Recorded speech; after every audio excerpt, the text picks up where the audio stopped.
O título do nosso sermão de hoje é Homens em Silêncio. Alguns já me perguntaram se eu vou pregar sobre homens silenciados, mas não, é Homens em Silêncio.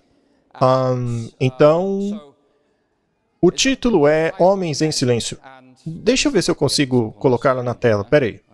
Eu percebi que não está aparecendo nada. Só um segundinho.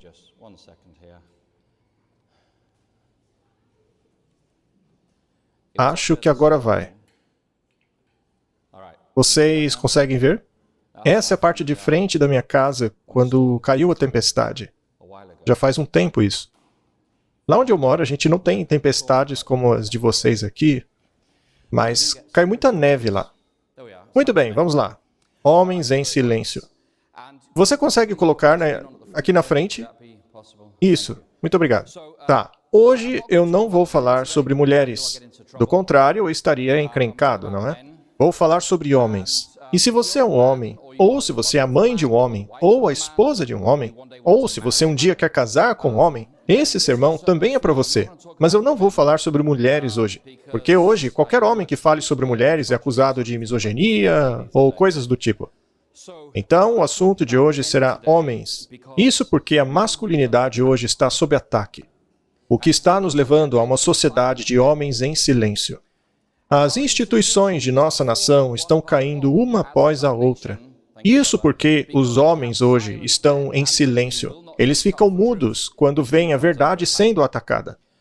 Portanto, hoje falaremos sobre a questão dos homens mudos, em silêncio. Falaremos também do propósito para o qual Deus criou os homens. Mas antes de começarmos, vamos curvar as frontes e orar. Vamos pedir a presença do Santo Espírito.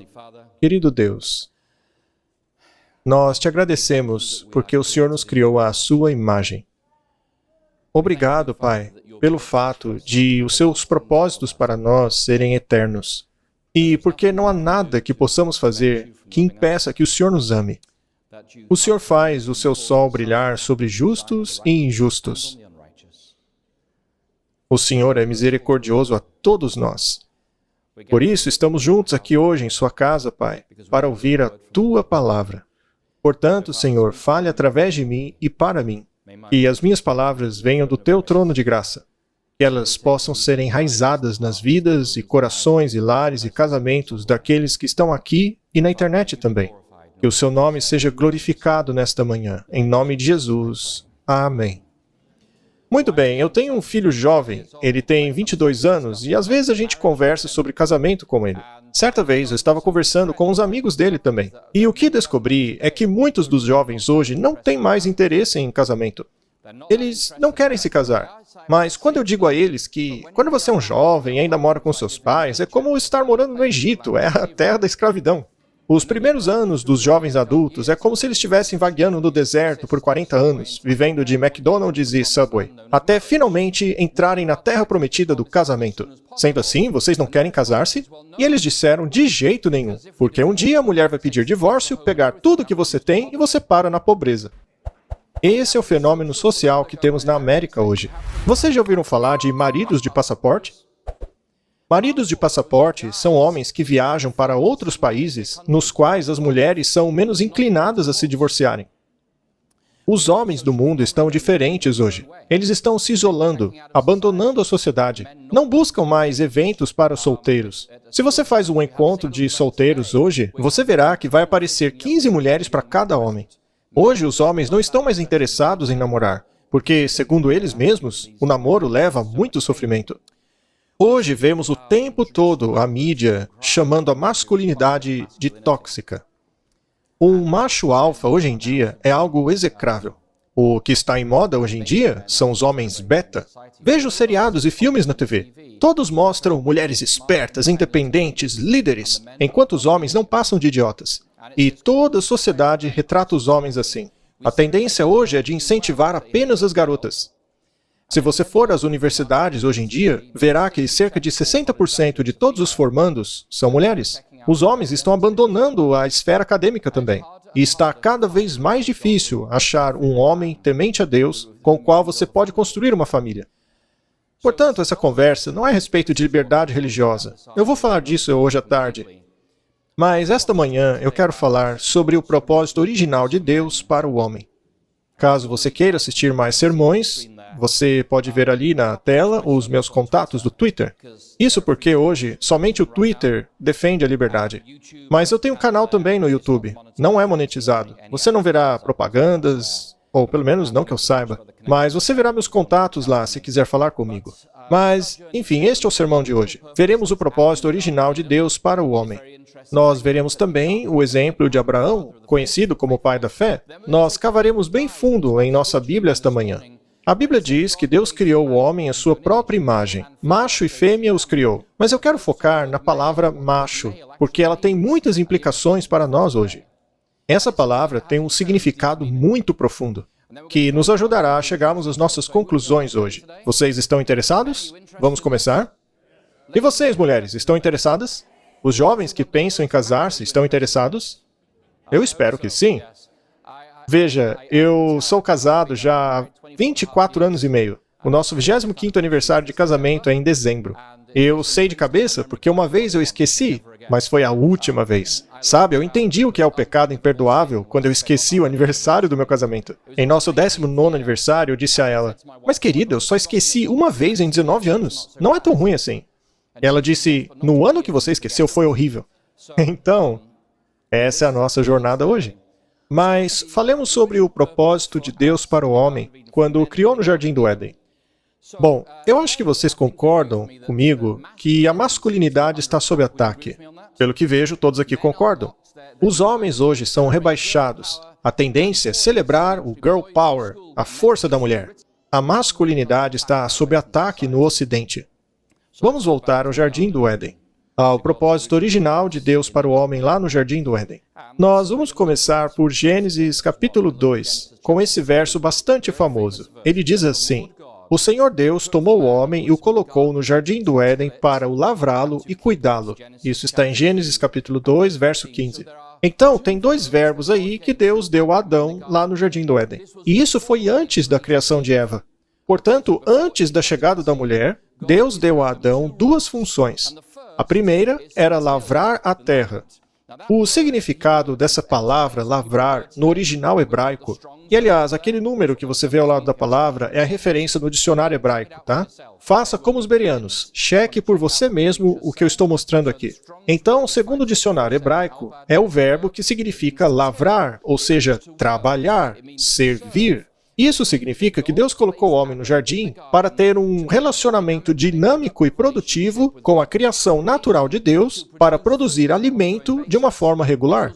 Isso foi antes da Eva e de sua família. Sendo assim, a primeira função do homem é ser o provedor. Temos que ser provedores. Quanto mais próxima da natureza for a sua provisão, mais em sintonia você estará com seu Criador. A segunda coisa que Deus deu ao homem no Jardim do Éden é o verbo shalma. Esse verbo, de acordo com o dicionário, significa cuidar, proteger, guardar, preocupar-se com, prestar atenção, preservar, se importar como um vigia. A primeira função que Deus deu a Adão no Jardim do Éden foi o de provedor. A segunda função que Deus deu ao homem no Jardim do Éden foi a de protetor. Antes da chegada de sua mulher e de seus filhos, o propósito de Deus, não apenas para Adão, mas para todo homem hoje, é de ser um provedor e protetor daquilo com que Deus te abençoou. Provedores e protetores. E no próximo verso, Gênesis 2:16, temos as instruções dadas a Deus para Adão. E lá diz assim, o Senhor Deus deu a Adão essas instruções. Coma livremente de qualquer árvore do jardim, mas não coma da árvore do conhecimento do bem e do mal, porque no dia em que dela comer, certamente morrerá. Muito bem, Deus deu essas instruções a Adão. Você acha que Deus esperava que ele as guardasse para si mesmo? Ora, claro que não. Deus esperava que Adão passasse adiante para sua família as instruções que ele recebera de Deus. Isto significa que o homem não apenas deve ser o provedor e o protetor, mas também o sacerdote da família. Ser um sacerdote significa representar Deus e a vontade dele à sua família. E conforme veremos na vida de Abraão, também significa que Adão deveria interceder a Deus em favor de sua família e levá-la a adorar Jeová. Portanto, homens são provedores, protetores e sacerdotes. Este verso aqui nos diz que somos seres morais com liberdade de escolha. Devemos compreender a vontade revelada de Deus. Somos responsáveis ao nosso Criador em como respondemos a esse chamado. Nós não estamos no topo da pirâmide, como se não tivéssemos que dar satisfação a ninguém. Não, nós temos que prestar contas a Deus, ao Criador. E quando você vive sua vida sabendo que tem que prestar contas a Deus de cada palavra e ação que você fizer, isso muda a forma como você trata as pessoas. Se você acha que não haverá um juízo final, se acha que você não é um ser moral, se você acha que não deve prestar contas a ninguém, você então passa a tratar os outros como animais. É a isso que somos reduzidos. Então, temos que ser provedores, protetores e sacerdotes. Nós vemos isso no Jardim do Éden, antes mesmo da criação de Eva. Agora, só um fato curioso, que eu não sei se muitos de vocês pensaram, mas Adão foi o único homem da história que não teve uma sogra. Mas, enfim, eu acho que muitos de vocês nunca pararam para pensar nesse detalhe. Mas, vamos agora à história de Abraão. Abraão, o conhecido como o pai da fé. Vocês já ouviram, não é? Que Abraão é chamado de o pai da fé. Tá, mas onde que está isso nas Escrituras? Ali na esquerda temos um verso de Romanos, capítulo 4, é o verso 11 e 17, que descreve Abraão antes dele ser circuncidado, e também fala da fé que Deus viu nele. Paulo, falando de Abraão, diz assim: assim, ele recebeu a circuncisão como sinal, como selo da justiça que ele tinha pela fé, quando ainda não tinha sido circuncidado. Portanto, ele é o pai de todos os que creem sem terem sido circuncidados, a fim de que a justiça fosse creditada também a eles. É como está escrito: eu te fiz o pai de muitas nações. Gálatas, capítulo 3, também aborda esse tema, dizendo: assim como Abraão creu em Deus e isso lhe foi imputado como justiça, também aqueles que creem são descendentes de Abraão. É baseando-se nesses dois versos que, na língua inglesa, costumamos dizer que Abraão é o pai daqueles que creem. E nós nos perguntamos, será que Abraão exemplificou as funções de provedor, protetor e sacerdote em sua família? Será que ele viveu essas coisas em sua vida? Em breve veremos que absolutamente sim. Então vamos separar alguns momentos para analisarmos a vida de Abraão.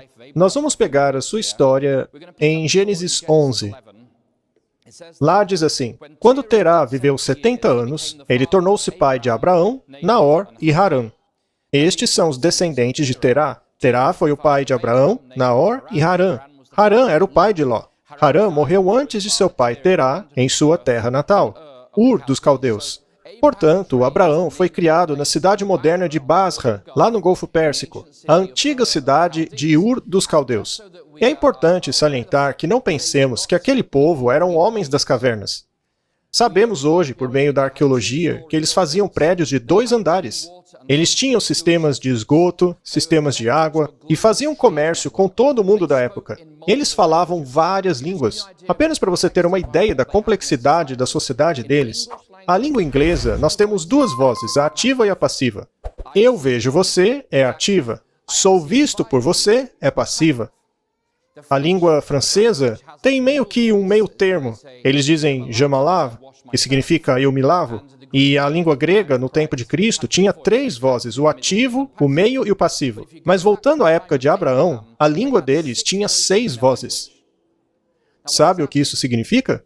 Bem, algum de vocês tem filho adolescente? A maioria sim, né? Bem, você já deve ter percebido que os adolescentes se comunicam muito via texto.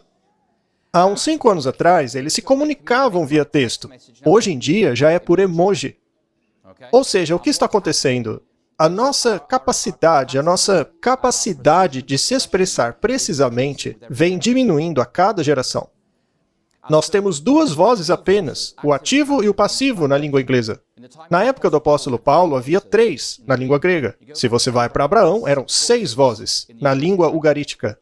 Portanto, aqueles tabletes de argila que encontramos deles parecem um tanto primitivos, mas na verdade não são. A língua deles ultrapassa em muito a complexidade das nossas línguas hoje. Eles não eram um monte de pastores burros do Oriente Médio, mas uma sociedade extremamente sofisticada. E Deus chama Abraão para fora dessa sociedade em direção à terra de Canaã. Em Atos, capítulo 7, Estevão descreve isso durante o seu julgamento no Sinédrio. Falando a respeito do chamado de Abraão, ele diz: Irmãos e pais, ouçam-me. A glória de Deus apareceu ao nosso ancestral Abraão quando ele estava na Mesopotâmia. Antes ele vivia em Harã. E Deus disse a ele: Saia de seu país e dos seus parentes e vá à terra que eu lhe mostrarei. A ordem a Abraão era deixar o seu país e a sua família e ir a um lugar que Deus lhe mostraria. Bom, Abraão deixou seu país, mas não deixou sua família. Abraão tinha um relacionamento com Deus, mas ele não era perfeito. Estamos todos em um crescimento com o nosso caminhar com Deus. Deus disse a ele para deixar o país e a família, mas Abraão trouxe sua família, apesar deles serem adoradores de ídolos. Ele também os estava levando à terra prometida, o que não era o propósito de Deus. E a história continua em Gênesis 11. Terá tomou seu filho Abraão e o seu neto Ló, filho de Harã, e sua nora Sarai, que era a mulher de Abraão. E juntos saíram de Ur dos Caldeus para a terra de Canaã. Mas quando chegaram a Harã, eles se acomodaram lá. Os dias de Terá foram 205 anos. Então eles saíram do sul do Iraque até o norte do Iraque, onde é hoje a cidade de Mossul, e se estabeleceram lá e não seguiram adiante. Deus tinha dito para Abraão sair de Ur dos Caldeus, contornar o fértil crescente e descer para a terra de Canaã, onde hoje fica Israel ou Palestina. Mas quando eles estavam no meio de sua jornada, eles pararam. Abraão ficou lá até que o seu pai faleceu. Ele permaneceu lá até completar 75 anos. Ele ficou lá até passarem os anos em que ele poderia ter filhos. Pelo menos é o que ele achava. Deus o chamou para sair de Ur até a terra de Canaã, mas ele parou no meio do caminho. Ele ficou lá até o seu pai morrer. Ele estava preso lá, numa terra que não era dele. Ele nem tinha herança para deixar para os filhos, que ele nem tinha também. Ele não havia completado o objetivo que Deus havia revelado a ele. Ele perdeu a energia da juventude. Ele ficou preso em Harã porque estava honrando seu pai, enquanto aguardava morrer, para finalmente prosseguir com os objetivos de sua vida. Como Abraão reagiu à sua crise de meia-idade, chamemos assim? Bom, primeiramente, nós vemos que ele proveu para sua família. A Bíblia diz que Abraão seguiu como o Senhor havia dito, e Ló foi com ele. Abraão tinha 75 anos quando saiu de Harã. Ele era o provedor de sua família. Ele cuidou do seu pai idoso até que este morresse. Ele provavelmente percebeu que o seu pai idoso não conseguiria completar a jornada, e por isso o esperou. Cuidou do seu pai, certificou-se de que ele estava confortável, mesmo como um homem pagão, até finalmente chegar o dia de sua morte. Ele proveu para sua família. E era uma família complicada. Gênesis 20, verso 12, nos diz que Abraão casou-se com sua meia-irmã. Ela era filha de uma outra esposa de Terá. Ele disse: ela é sim a minha irmã, filha do meu pai, mas não filha da minha mãe. E ela tornou-se minha esposa. Isto significa que o pai de Abraão, Terá, era ao mesmo tempo o seu sogro. Era uma família complicada. E essa família não apenas tinha inter-relações complexas, como tinha relações intergeracionais. Veja, Terá, Abraão e Ló eram 3 gerações. Alguém de vocês vive em uma família assim? É difícil, não é? Tem alegrias, tem tristezas, tem bastante tensão entre as gerações. Quando você vive em uma família assim, as gerações mais velhas não compreendem a geração mais jovem, e a geração jovem não gosta da velha, porque acha que eles não entendem nada sobre a vida. Ora, é assim com adolescentes. Pai, você não entende.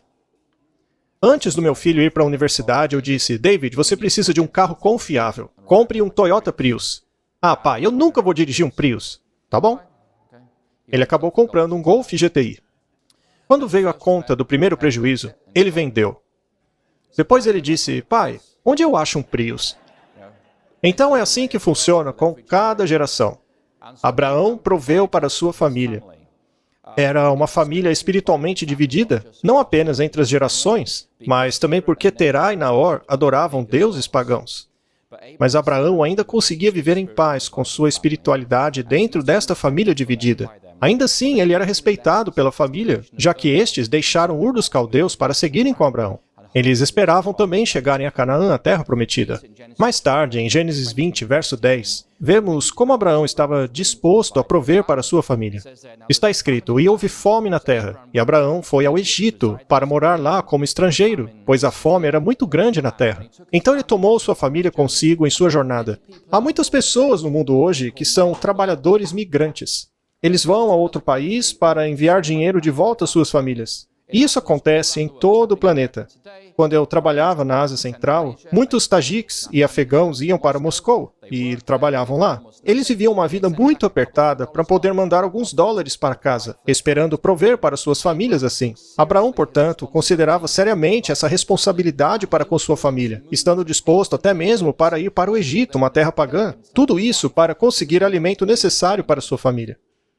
Portanto, ele estava disposto a arriscar-se para ser o provedor de sua família. Hoje em dia, nós também temos compromissos familiares. Apesar da fragmentação de nossa sociedade ocidental e de nossas famílias, muitos de nós têm parentes idosos. Muitos de nós tivemos filhos, alguns até mesmo netos. E nos Estados Unidos é muito fácil você abandonar sua família. Simplesmente lavar as mãos e ir embora, pensando que a sua família é muito complicada e assim você tem a vontade de abandoná-los completamente.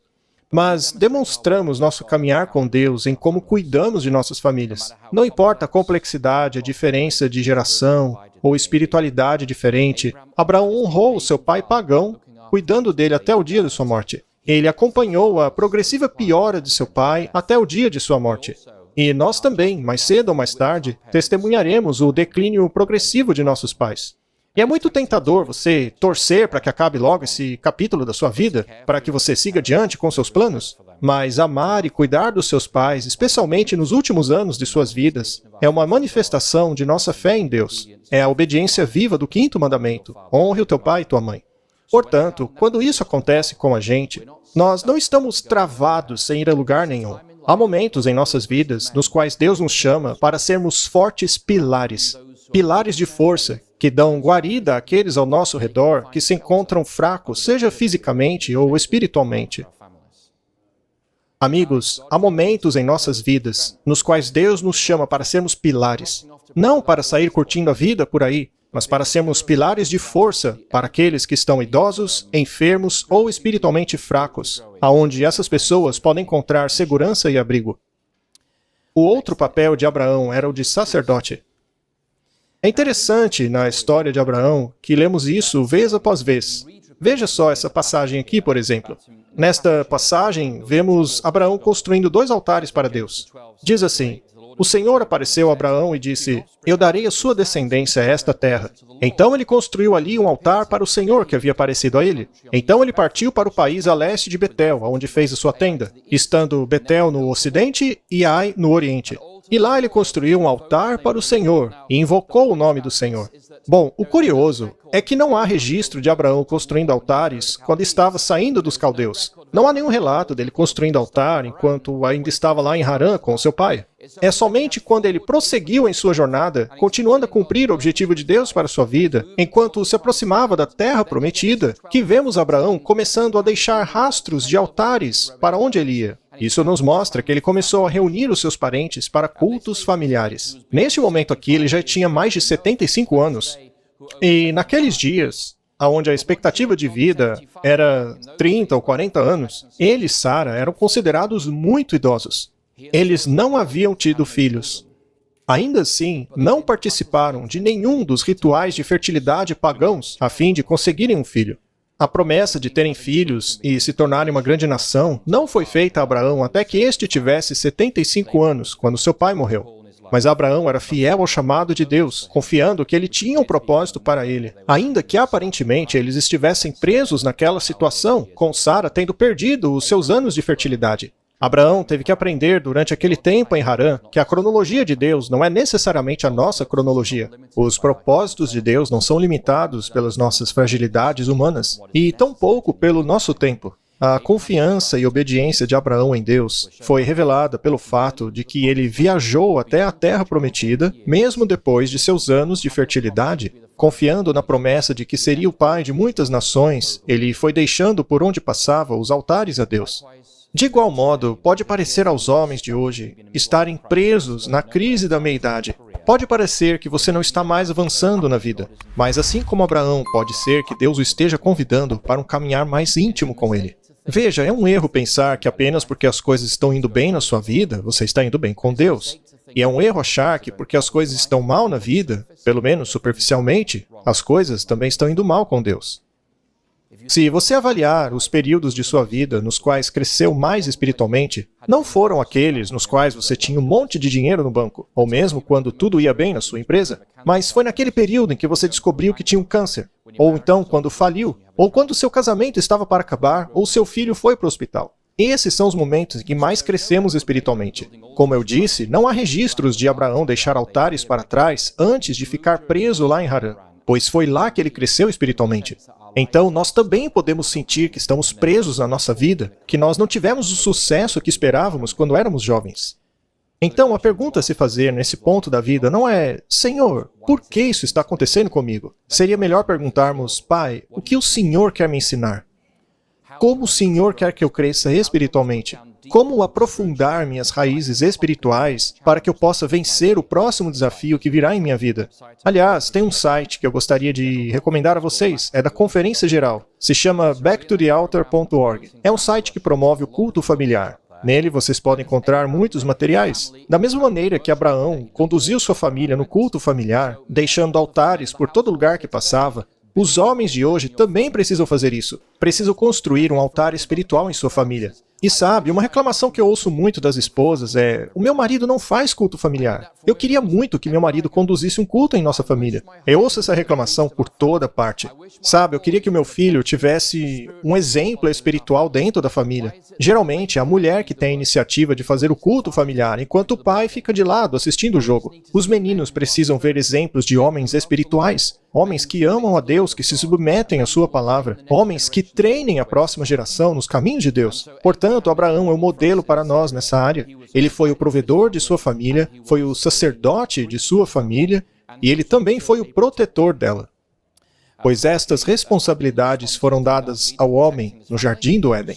Quando Abraão estava preso em Harã, além de sua família, ele tinha muitas outras pessoas sobre a sua casa, sobre a sua responsabilidade. Eram cerca de 318 homens jovens, fortes e prontos para a batalha. E Abraão não ficou sentado com aqueles jovens fazendo terapia de grupo. Não, ele os treinou para a guerra. Ele ensinou os homens de sua casa a lutar, já que estavam prestes a entrar nas terras hostis de Canaã. Aquela terra era um lugar caótico. Lá estavam vários grupos de pessoas, havia várias cidades, vários reis, várias alianças, guerras constantes e muitos deuses pagãos. Abraão sabia que ele não estava entrando num paraíso. Ele estava para entrar num lugar muito difícil. E ele sabia o que estava à frente, sabia que haveria lutas, sabia que os seus seriam atacados, portanto, ele os treinou na arte da guerra.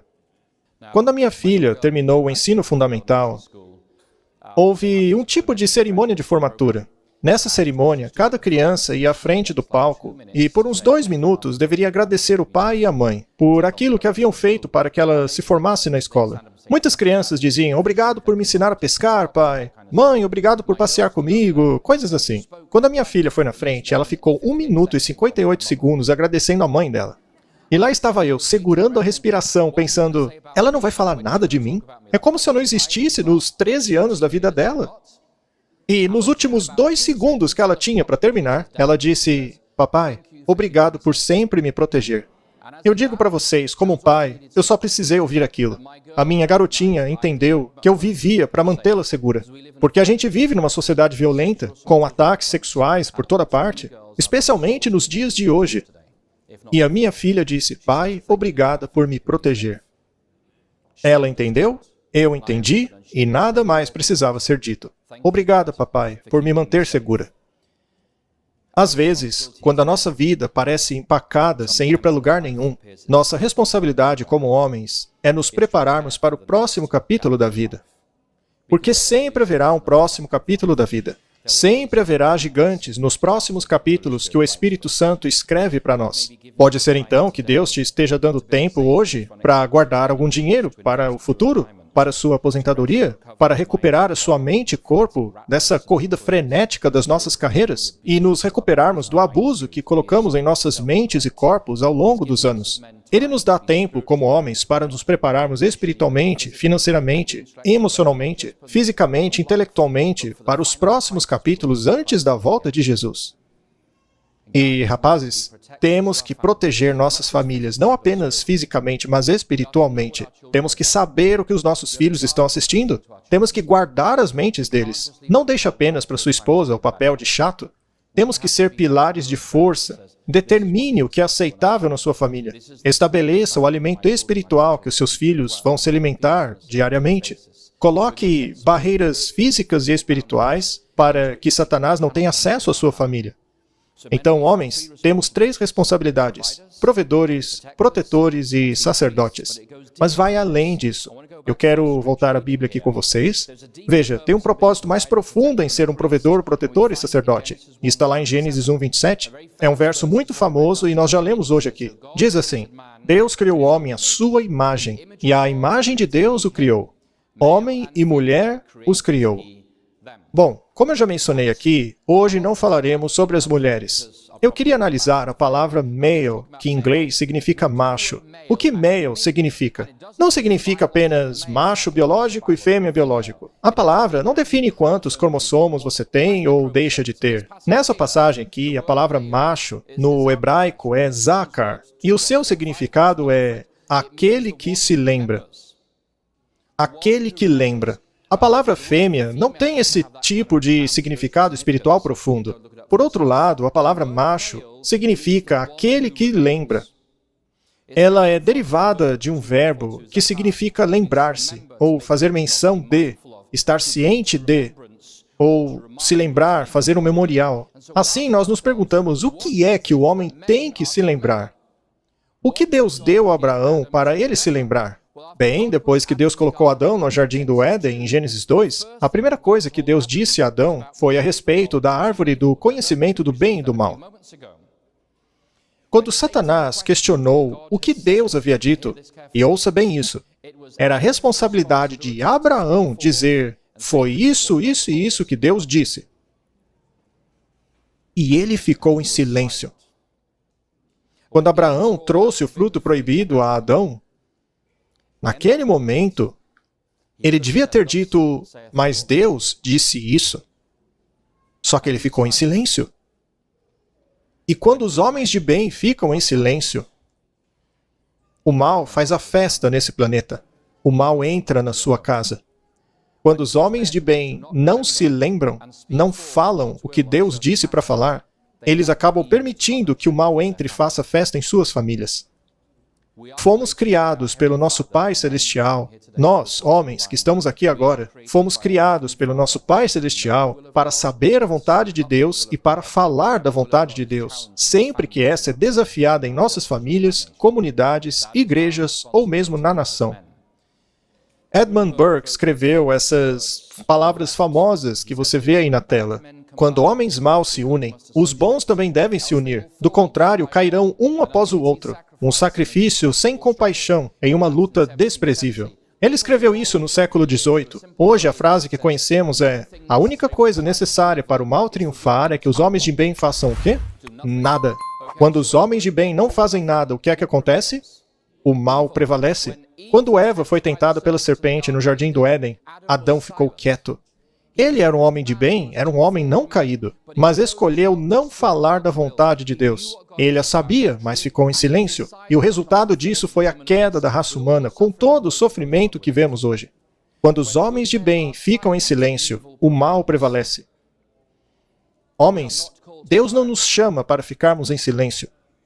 Não devemos ser silenciados por homens de nossa sociedade ou mesmo instituições. Nosso dever é falarmos sempre que a vontade de Deus é desafiada, especialmente quando há uma clara revelação da vontade de Deus. Não importa se isso será popular ou impopular, fomos criados por Deus para esse propósito. Quando os homens de bem ficam em silêncio, a sociedade decai bem em frente aos nossos olhos. Nossas igrejas entram em decadência, nossos casamentos desmoronam, É isso que acontece quando os homens de Deus não estão dispostos a levantarem-se para falar qual é a vontade dele. E quando eu levanto para falar qual é a vontade de Deus, isso me lembra que a minha responsabilidade como marido e como pai também é me submeter à vontade de Deus. Esse é o conceito bíblico.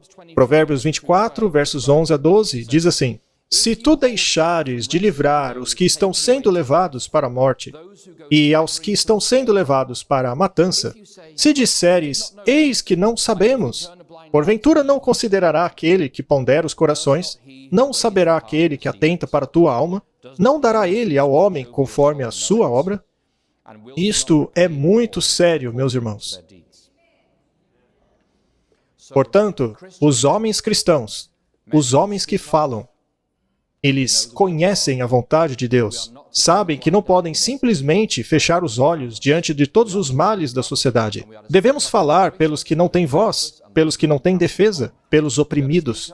Temos que falar por aqueles que não têm plataforma, por aqueles que são ignorados pela sociedade, ou diminuídos e denegridos, e considerados inúteis por ela. A sociedade é abençoada quando homens cristãos se levantam para falar um assim diz o Senhor, para denunciar coisas que são erradas, que prejudicam os nossos irmãos e irmãs.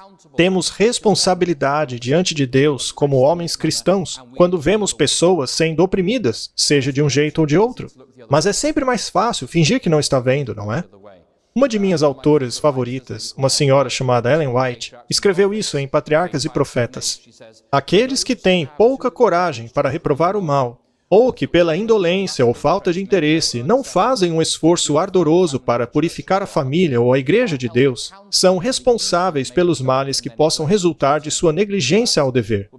Somos precisamente tão responsáveis pelos males que poderíamos ter impedido nos outros pelo exercício da autoridade paterna ou pastoral, como se esses atos tivessem sido nossos. Que declaração impressionante! É impressionante, não é? Quando abrimos mão de nossa responsabilidade, quando no meu lar eu não me levanto pelo que é direito, quando na igreja não estou disposto a me levantar pelo que é certo, quando na sociedade eu não estou disposto a denunciar mentiras, então a nossa sociedade cai por terra. Os casamentos colapsam, o lar colapsa. E Deus vê isso, e como homens, Ele coloca essa responsabilidade sobre nós. E ela segue adiante, dizendo no livro Atos dos Apóstolos o seguinte: Naqueles dias maus, todos os que corajosamente servirem a Deus de acordo com os ditames da consciência precisarão de coragem, firmeza e conhecimento de Deus e sua palavra. Pois aqueles que forem verdadeiros a Deus serão perseguidos, seus motivos impugnados, seus melhores esforços mal compreendidos e seus nomes tidos como maus. Sabe, eu tenho experimentado isso pessoalmente hoje. Em um mundo que é feliz de viver em mentiras e enganos, levantar-se para dizer a verdade significa ser rejeitado pela sociedade. Esse é o resultado de se falar a verdade hoje, mesmo dentro de nossa igreja. Não se enganem. Deus criou a mim e cada homem nesta sala hoje debaixo da responsabilidade de se levantar e dizer a verdade quando o mal tenta se apoderar da terra ou de nossa igreja.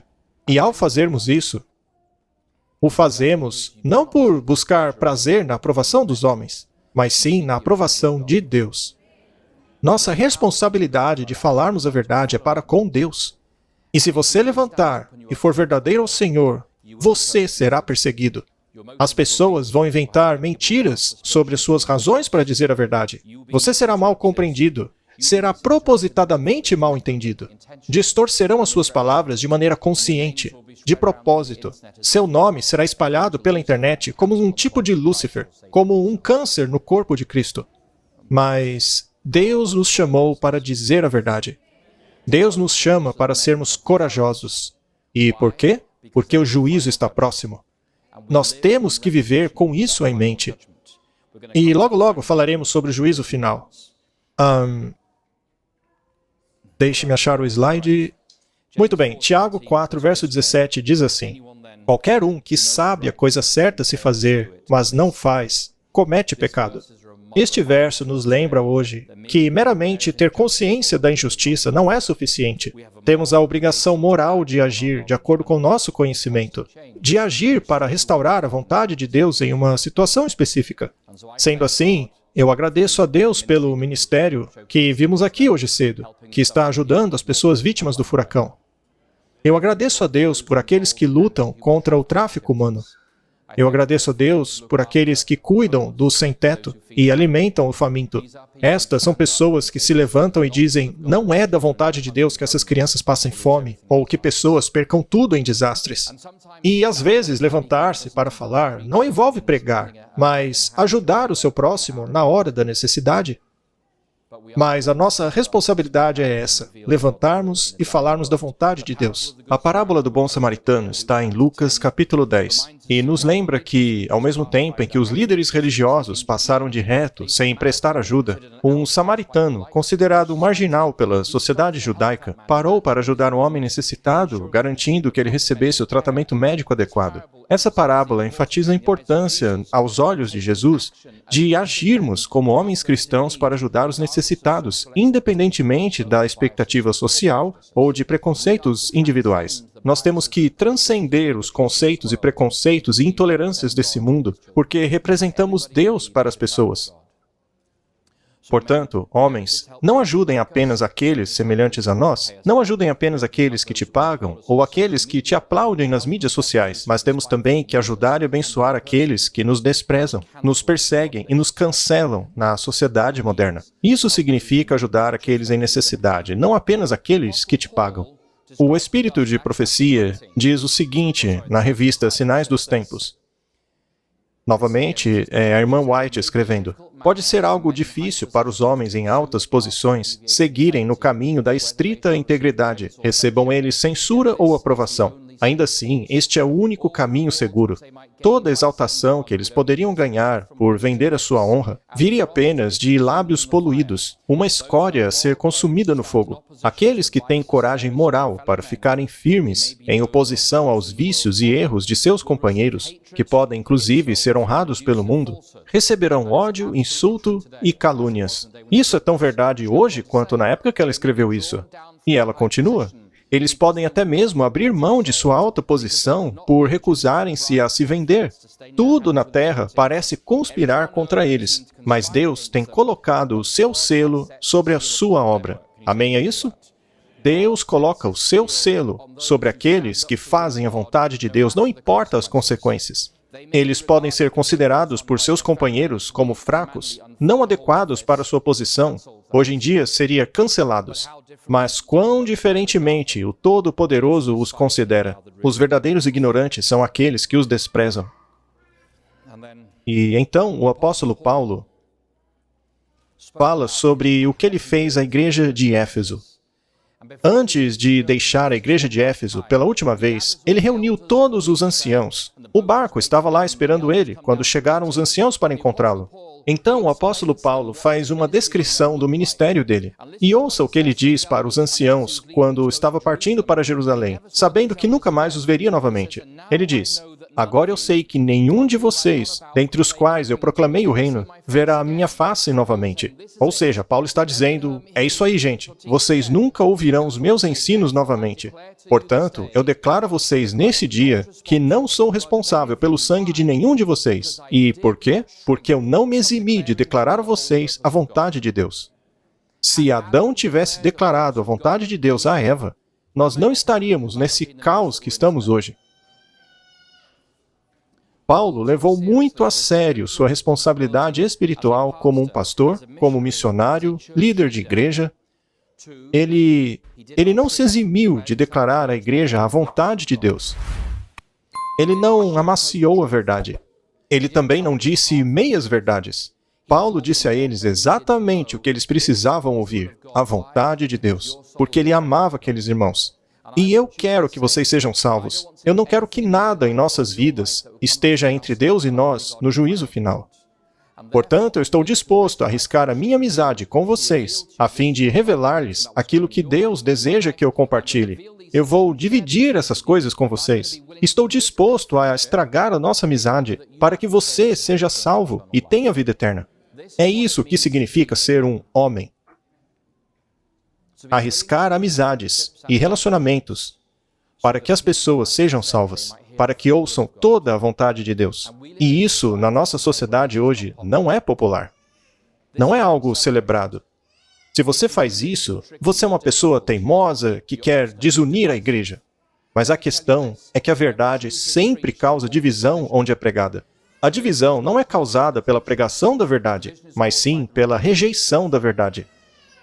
Portanto, quando falamos a verdade, como homens em nossas sociedades, em nossos casamentos, famílias, sempre há divisão. Mas temos que fazê-lo para o bem da próxima geração. Vejamos o que diz o livro de Juízes no capítulo 2. É um verso bastante trágico.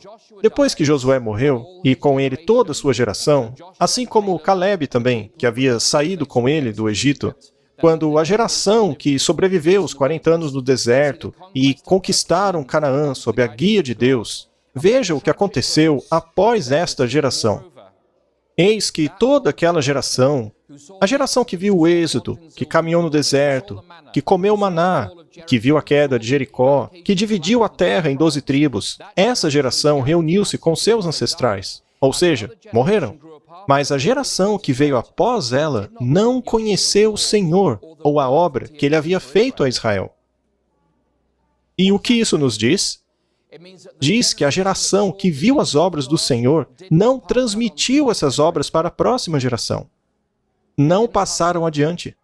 Não conduziram a próxima geração à adoração de Jeová. Não contaram aos seus filhos o que Deus havia feito por eles. Assim, cresceu uma nova geração que não conhecia Deus, não conhecia sua atuação por eles. E uma vez que não conheciam Jeová, que não conheciam as bênçãos de Jeová, eles quase imediatamente caíram na adoração a ídolos. Homens, lutem pela próxima geração. Nós somos homens, somos machos, aqueles que se lembram, aqueles que falam a vontade de Deus, que transmitimos a vontade de Deus para os nossos filhos. Não ensine apenas o seu menino a pescar, jogar bola, mas instrua-o nos caminhos de Deus. Temos que ensinar os nossos filhos a como ouvir a voz de Deus eles próprios. Temos que contar aos nossos filhos e filhas as bênçãos que Deus fez em nossa família, como Ele nos abençoou. Temos que contar todas as vezes que Deus respondeu às orações, e quando vocês forem os pais das suas famílias, deverão fazer a mesma coisa. Deus proveu para nós no passado, meu filho, então Ele proverá no futuro para a sua família também.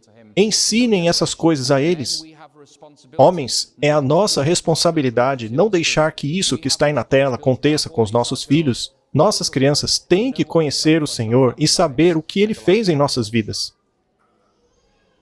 Isso precisa ser feito de maneira proposital e leva tempo.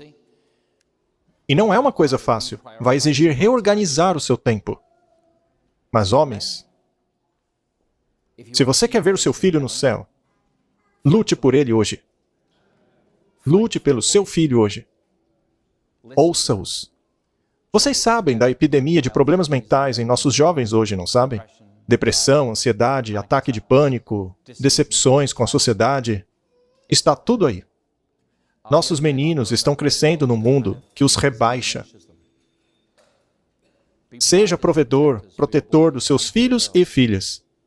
Ensine-os o caminho do Senhor, que eles saibam o que Deus fez na experiência da sua família. E assim eles também buscarão a Deus em suas próprias famílias.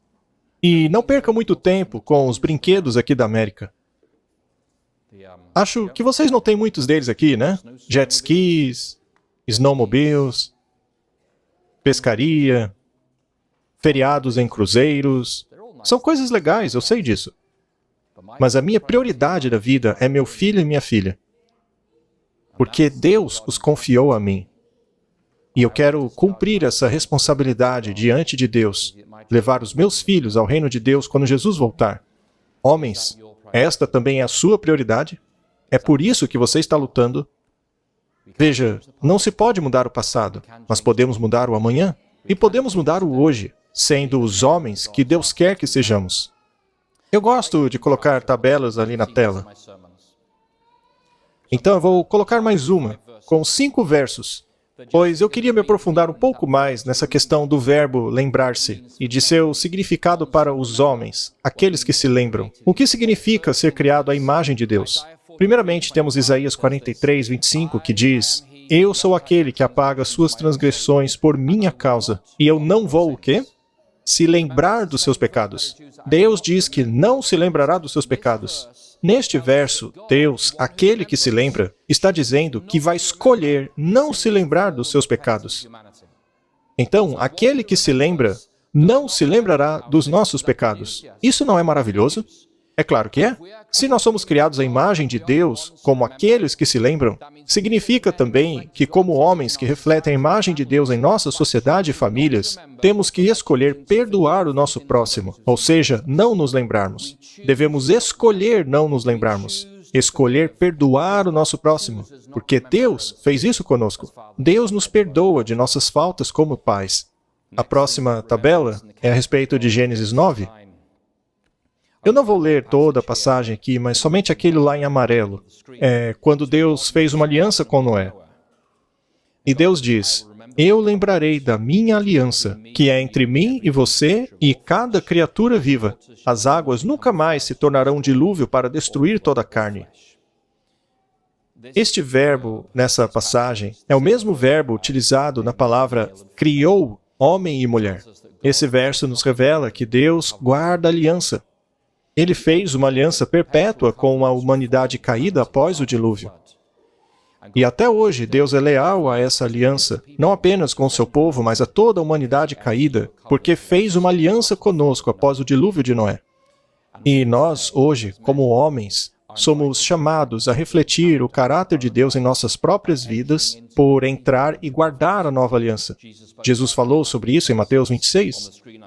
E no livro de Jeremias, capítulo 31, versos 31 a 34, vemos que a experiência da nova aliança fez 4 provisões.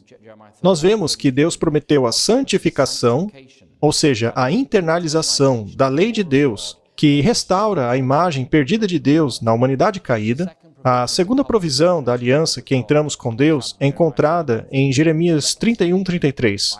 Que tem que ver com a reconciliação. Eu serei o Deus deles e eles serão o meu povo. Ou seja, Deus curará nosso distanciamento dele. E a terceira promessa da nova aliança é missão. Deus fará o seu caráter conhecido no mundo por meio de testemunhas de homens que nasceram de novo. E a quarta promessa da nova aliança é o dom da justificação, que Deus prometeu aos pecadores que se arrependerem diante dele.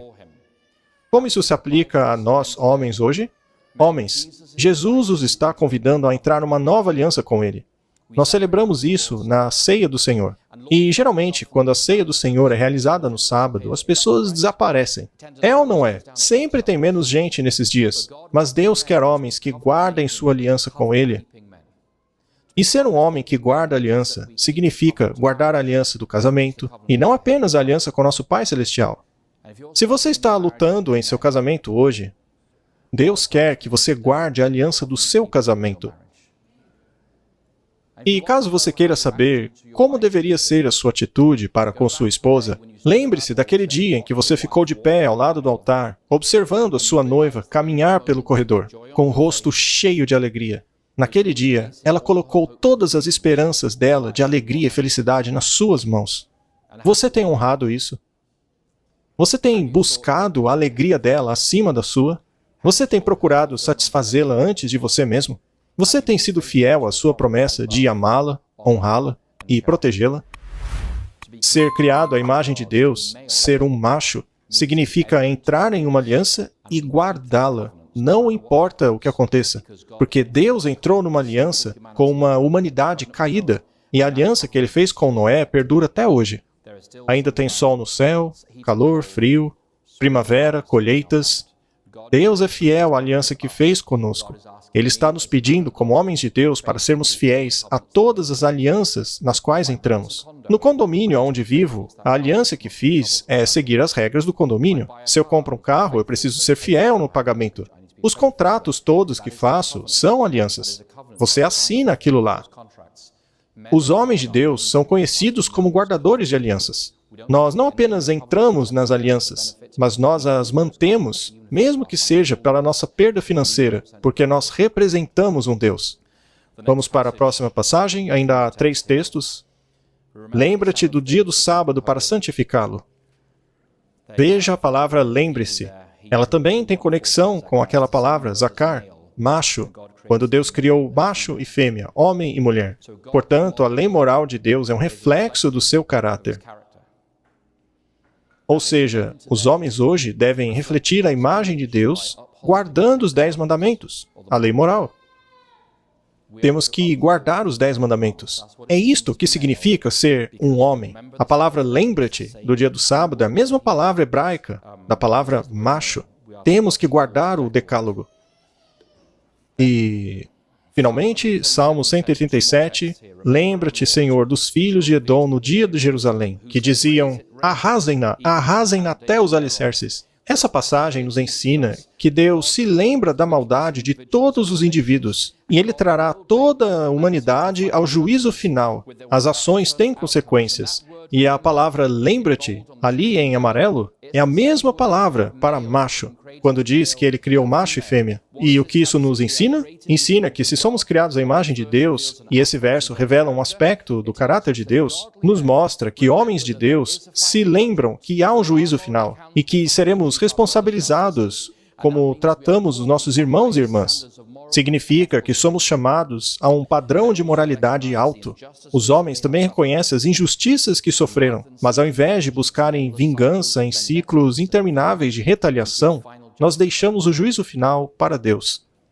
Se você ler os salmos imprecatórios, ah, filha de Babilônia, feliz é aquele que pega os seus filhos e os despedaça contra a rocha. É um verso poderoso, não é?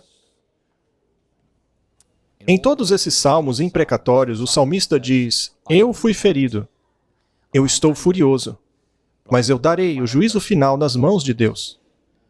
O homem que deixa a justiça nas mãos de Deus não entra em ciclos intermináveis de vingança e retaliações. Eu posso quebrar o ciclo de violência hoje, por saber que Deus vai cuidar de tudo no juízo final.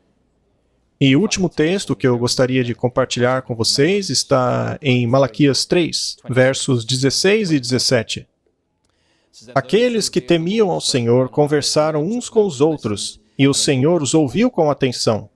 Foi escrito um livro como memorial na sua presença acerca dos que temiam o Senhor e honravam o seu nome. Eles serão meus, diz o Senhor dos Exércitos. Quando eu agir, eu os pouparei como pais que poupam seus filhos que os serviram. O que isso nos diz sobre o caráter de Deus? Nos diz que Deus se lembra dos seus. Estes estão registrados em um memorial, e Deus voltará por eles. E mais uma vez, essa palavra memorial é derivada da palavra Zakar, a palavra que vimos lá em Gênesis para macho. Deus tem um livro de lembranças, um memorial, e Ele virá por aqueles que estão nesse livro. Essa passagem nos diz que temos que temer a Deus, certo?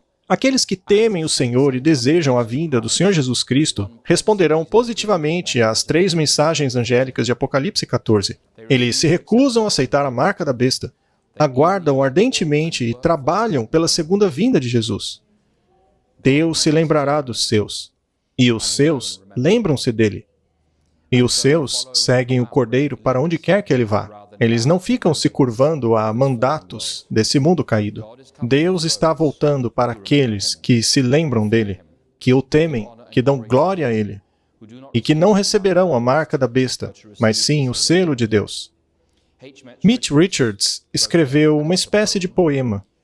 Talvez vocês conheçam. Eu gostaria de compartilhar parte dele aqui. Direcionando-se a homens, ele diz o seguinte: continue fazendo o trabalho que Deus te deu. Não vacile, porque o leão ruge. Não pare para jogar pedras nos cães do diabo.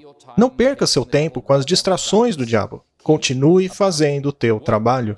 Deixe que os mentirosos mintam. Deixe que as corporações se resolvam. Deixe que o diabo faça o pior. Mas garanta que nada te impeça de cumprir o trabalho que Deus te deu. Ele não te ordenou a ficar rico. Nunca te pediu para defender o seu caráter. Não te colocou no trabalho para contradizer mentiras sobre você, que Satanás e os seus servos podem começar a espalhar. Se fizeres isso, não farás mais nada. Estarás trabalhando para ti mesmo e não para o Senhor. Que o teu objetivo seja firme como uma estrela. Continue no seu trabalho. Você pode ser atacado, injustiçado, insultado, caluniado, ferido e rejeitado. Pode ser abusado por inimigos, abandonado por amigos, desprezado e rejeitado pelos homens. Mas garanta com determinação inabalável, com zelo inflexível, que você persiga o grande propósito de sua vida e o objetivo de sua existência até que finalmente você possa dizer: eu terminei o trabalho que me deste para fazer.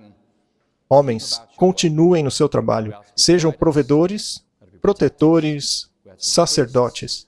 Sejam homens que se lembram da vontade de Deus nesta sociedade decadente. Eu vou concluir agora. Gostaria de voltar a Edmund Burke, que disse que a única coisa necessária para o triunfo do mal na América é que os homens de bem não façam nada.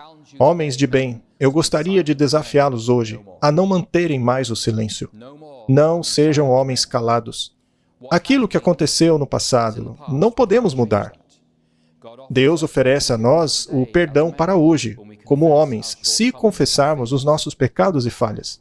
O que pode ser feito começa hoje. E Deus oferece o seu Santo Espírito a todo homem presente aqui hoje. Ele deseja escrever o próximo capítulo de sua vida para que você seja um homem que se lembra, que fica firme, que fala o que é necessário, que conhece a palavra de Deus para que possa compartilhá-la com a sua família, com a sua comunidade, com o seu país. Homens, Deus nos chama hoje para sermos provedores. Homens que provêm às suas famílias necessidades temporais. E ao fazê-lo, você encontrará propósito aqui na terra. Deus está chamando homens hoje para serem protetores, que cuide daqueles a quem Deus lhes confiou, tanto fisicamente como espiritualmente.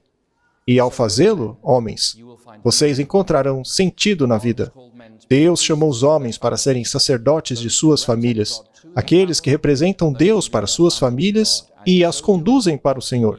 E isso dará às suas vidas um significado eterno, porque estarão assim trabalhando pelas almas da sua esposa e dos seus filhos e dos seus netos. Provedores encontram propósito, protetores encontram significado, e sacerdotes, significância.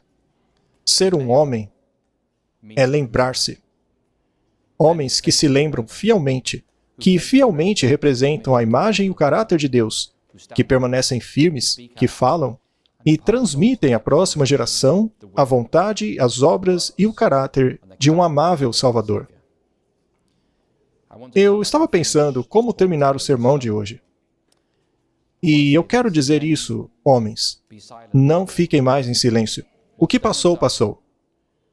Mas de hoje em diante você pode mudar o seu futuro. Vocês podem ser homens do jeito que Deus os criou para ser. Minha oração para esta geração é que cada um de nós possa ser achado fiel, cumprindo os propósitos de Deus. Existe uma música famosa, eu acho que vocês a conhecem, de Steve Green. Somos peregrinos na jornada do caminho estreito. E aqueles que vieram antes de nós estão ao longo do caminho, incentivando os fiéis, encorajando os cansados. Suas vidas são testemunha emocionante da graça sustentadora de Deus. Cercados por tão grande nuvem de testemunhas, corramos a corrida, e não apenas pelo prêmio, mas como aqueles que vieram antes de nós, deixemos para aqueles que virão depois de nós a herança de fidelidade passada através de vidas piedosas. Oh, que todos os que vierem depois de nós, ou seja, os nossos filhos e netos, nos encontrem fiéis. Que o fogo de nossa devoção ilumine seu caminho. Que as pegadas que deixamos os levem a acreditar. E que as vidas que vivemos os inspirem a obedecer. Depois que todas as nossas esperanças e sonhos tiverem ido, e os nossos filhos vasculharem tudo que deixamos para trás, que as pistas que eles descobrirem e as memórias que desenterrarem se tornem a luz que os guia para o caminho que cada um de nós deve encontrar. Oh, que todos os que vierem depois de nós nos encontrem fiéis. Que o fogo da nossa devoção ilumine seu caminho, que as pegadas que deixamos os levem a crer, e que as vidas que vivemos os inspirem a obedecer. Oh, que todos os que vierem depois de nós nos encontrem fiéis. O meu avô era um estivador no sul da Inglaterra. Ele tornou-se um adventista antes da Primeira Guerra Mundial. A Igreja Adventista, na Grã-Bretanha, recusou-se a lutar. E por decidir não lutar, ele passou 4 anos num campo de trabalhos forçados. Após ser solto, o seu corpo já estava danificado. Ele então tornou-se um pregador. Ele pregou em Londres durante a Blitz de 1940 a 41, quando toda a Europa estava debaixo de Hitler. Meu avô pregava toda semana uma série evangelística nas igrejas sobre a profecia de Daniel 2, dizendo que a Europa nunca se uniria novamente, porque Jesus disse assim. Ele dizia que Hitler não ganharia guerra. A fidelidade do meu bisavô foi passada para o meu pai, que também tornou-se um pastor por 42 anos. E o meu pai se certificou de que em minha infância sempre tivéssemos um culto da manhã e da tarde. Ele também certificou-se de passar tempo comigo todos os domingos. A gente navegava juntos, pescávamos juntos, caminhávamos juntos. Ele me dava uns sopapos de vez em quando também. Mas eu sabia que ele me amava. E ele certificou-se de me transmitir o grande tesouro que tinha em sua vida, a fé em Jesus Cristo. O meu trabalho, a minha missão, antes de ser um pregador ou presidente da missão da Igreja Adventista, é transmitir ao meu filho a fé em Jesus Cristo. Homens, sejam o que Deus criou vocês para ser, e vocês encontrarão sentido, propósito e significado. Mas isso lhes levará a um conflito como nunca viram antes. Mas com Deus ao seu lado, quem será contra vocês? Deixe que Deus escreva o próximo capítulo da vida de vocês. Que Deus os abençoe, que Ele os guie. Enquanto você trilha o caminho estreito, que o Espírito Santo te dê sabedoria todos os dias para representar a imagem de Deus àqueles ao seu redor. Amém.